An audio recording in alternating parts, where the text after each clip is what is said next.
ECA Tamil Nadu presents Elexpo 2026, Tamil Nadu's premier exhibition on electricals, electronics and power. Explore 250 plus exhibitors, big brands and live demos. Interact with industry experts, build dealership tie-ups and stay ahead.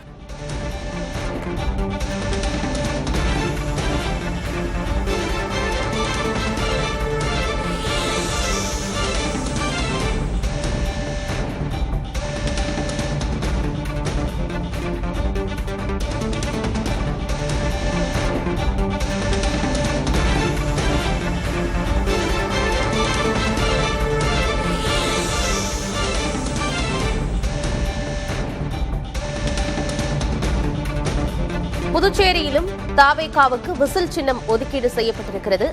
அண்மை செய்தியாக பார்க்கிறோம். புதுச்சேரியில் உள்ள மொத்தம் 30 தொகுதிகளுக்கும் பொது சின்னமாக தாவேகாவுக்கு whistle சின்னத்தை ஒதுக்கியிருக்கிறது தேர்தல் ஆணையம்.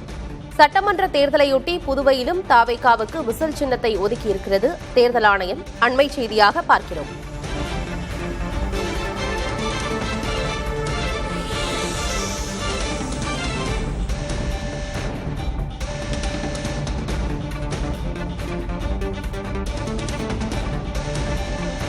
விவரங்களை வழங்குவதற்காக செய்தியாளர் வினீஷ் சரவணன் இணைந்திருக்கிறார். வினீஷ், ஏற்கனவே தமிழ்நாட்டில் இருக்கும் 234 தொகுதிகளிலும் தாவேகாவுக்கு பொது சின்னமான விசில் சின்னம் ஒதுக்கீடு செய்யப்பட்டிருந்தது. தற்போது புதுச்சேரி மாநிலத்திலும் தாவேகாவுக்கு விசில் சின்னம் ஒதுக்கீடு செய்து தேர்தல் ஆணையம் அறிவித்திருக்கிறது. கூடுதல் விவரம் என்ன?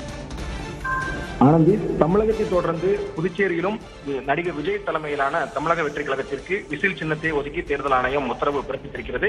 தமிழகத்தில் 234 தொகுதிகளிலும் விசில் சின்னம் ஒதுக்கப்பட்ட நிலையில் புதுச்சேரியில் இருக்கக்கூடிய 30 சட்டமன்ற தொகுதிகளிலும் தமிழக வெற்றி கழகத்தினுடைய வேட்பாளர்கள் போட்டியிடக்கூடிய ஏதுவாக விசில் சின்னத்தை ஒதுக்கி தேர்தல் ஆணையம் இந்த உத்தரவை தற்போது வெளியிட்டிருக்கிறார்கள்.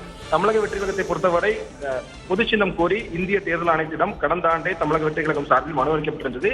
விசில், ஆட்டோ, கிரிக்கெட் மட்டை, சாம்பியன் கோப்பை உட்பட 10 விருப்ப சின்னங்களை பட்டியலிட்டு அதில் ஒன்றை ஒதுக்குமாறு மனுவில் வலியுறுத்தப்பட்டிருந்தது. இந்த நிலையில்தான் தமிழகம் முழுவதும் 234 தொகுதிகளிலும் போட்டியிட தமிழக வெற்றி கழகத்துக்கு பொது சின்னமாக விசிலை தேர்தல் ஆணையம் கடந்த மாதம் ஒதுக்கீடு செய்யப்பட்டிருந்தது. அதையடுத்து புதுச்சேரிக்கும் இதே சின்னத்தை ஒதுக்கீடு செய்ய வேண்டும் என்று தமிழக வெற்றி கழகம் சார்பில் மனு அளிக்கப்பட்டிருந்த நிலையில் புதுச்சேரிக்கும் அதே சின்னத்தை தற்பொழுது தேர்தல் ஆணையம் ஒதுக்கியிருக்கிறது. தாவேகா அங்கீகரிக்கப்படாத கட்சியாக இருந்தாலும் தேர்தல் ஆணையத்தினுடைய விதிமுறைகளின்படி கணக்குகளை தாக்கல் செய்துள்ளதால் பொது சின்னம் ஒதுக்கப்பட்டுள்ளதாக இந்த மனுவில் குறிப்பிடப்பட்டிருக்கிறது. இதன் மூலம் முதலாக தேர்தலை சந்திக்கக்கூடிய விஜய் தலைமையிலான தாவேகாவினர் பொது சின்னத்தில் போட்டியிட வாய்ப்பு கிடைத்திருக்கிறது. பொதுவாக ஒவ்வொரு கட்சியின் சார்பில் அங்கீகரிக்கப்பட்ட கட்சிகள், பதிவு செய்யப்பட்ட கட்சிகள் என பட்டியலிட்டுதான் ஒவ்வொரு தேர்தலிலும் சின்னத்தை தேர்தல் ஆணையம் ஒதுக்குவார்கள். முதன்முறையாக தேர்தலில் போட்டியிடக்கூடிய தமிழக வெற்றி கழகத்திற்கு பொது சின்னம் கோரி விண்ணப்பித்ததால் அவர்களுடைய விருப்பத்தின் அடிப்படையிலே விசில் சின்னத்தை தேர்தல் ஆணையம் ஒதுக்கியிருக்கிறது. இதற்கு முன்பாக மக்களின் சார்பில் பொது சின்னம் கோரி விண்ணப்பித்தார்கள்.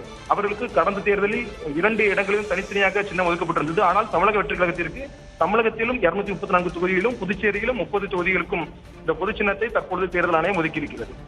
விவரங்களுக்கு நன்றி Vinesh. ECA Tamil Nadu presents Elexpo 2026, Tamil Nadu's premier exhibition on electricals, electronics and power. Explore 250 plus exhibitors, big brands and live demos. Interact with industry experts, build dealership tie-ups and stay ahead.